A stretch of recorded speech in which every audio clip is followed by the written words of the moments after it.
పుత్ర పవిత్రాత్మ నామమున ఆమె. జ్ఞానవాణి శ్రోతలకు శుభోదయం.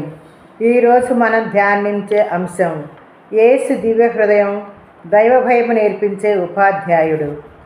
భయము గల బిడ్డలు తమ తల్లిదండ్రులకు అన్ని విషయములందును వారిని ప్రేమించి, స్నేహించి, విధేయించి, మహా జాగ్రత్తగా ఉండి వాళ్లకు కస్తి రప్పించగా తమ చేతనైనంత వరకు ప్రయాసపడుదురు. అలాగన మనమును యేసు దివ్య హృదయమును ప్రేమించినడల పాపమునకు భయపడి నడవవలెను. కాబట్టి దేవభయము మనకు అవసరమై ఉన్నది. ఈ దైవ భయము పవిత్రాత్మ వరాలలో ఒకటి. దైవ భయము 2 విధాలు కలవు.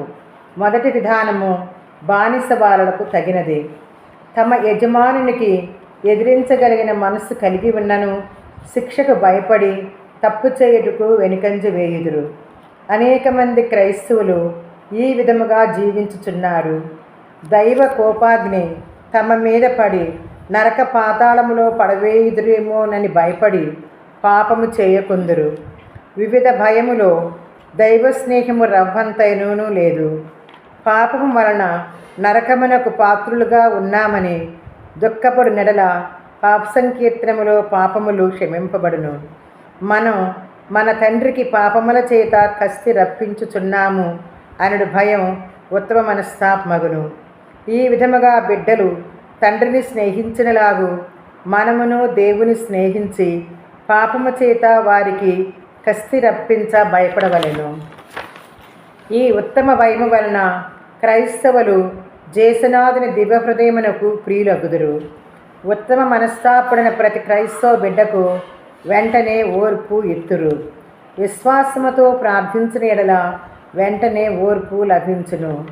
పునీత జ్ఞాన ప్రకాశం వారు తాను చేసిన చిన్న చిన్న తప్పులకు వారు చేసిన కఠోర తపస్సు వలన పరిహరింపబడినను అల్ప తప్పిదములను పాప సంకీర్తములో ఎరిగించబడినప్పుడు హేరాళమైన కన్నీళ్లు రాల్చి ఏడ్చుదురు. ఈ పరిశుద్ధ యవనుడు చేసినలాగు ప్రతి క్రైస్తవుడు నడవ ప్రయాసపడవలెను. స్వల్ప తప్పిదములను సహా త్వజించి నడుచున్నట్లుగా మన తలంపు, వాక్కు, క్రియల మీద జాగ్రత్త కలిగి ఉండవలెను. పునీత మార్గరీత మరియమ్మ గారి కావలి సన్మనస్కుడు ఒకనాడు ఆమెతో ఇట్లనిరి: నేను దేవ సముఖములో ఉత్తమ స్నేహముతో జీవించులాగున నీవును జీవించి దేవ మహత్వమునకు కస్తి రప్పించక ఉండవలసినది. దేవ భయము లేని క్రైస్తవుల జీవితము దీనికి ఎంతో వ్యత్యాసమైనది.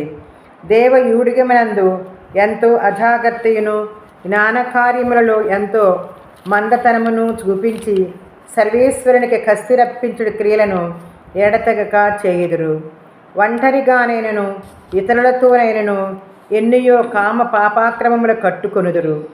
ఈ పాపములను తపస్సు చేత పరిహారము చేయు ప్రయత్నము చేయుదురా? ఏలిన వారు తామకి ఇవ్వవలసిన ఖండితమైన లెక్కను గురించి కొంచెమైనను గమనించటలేదు.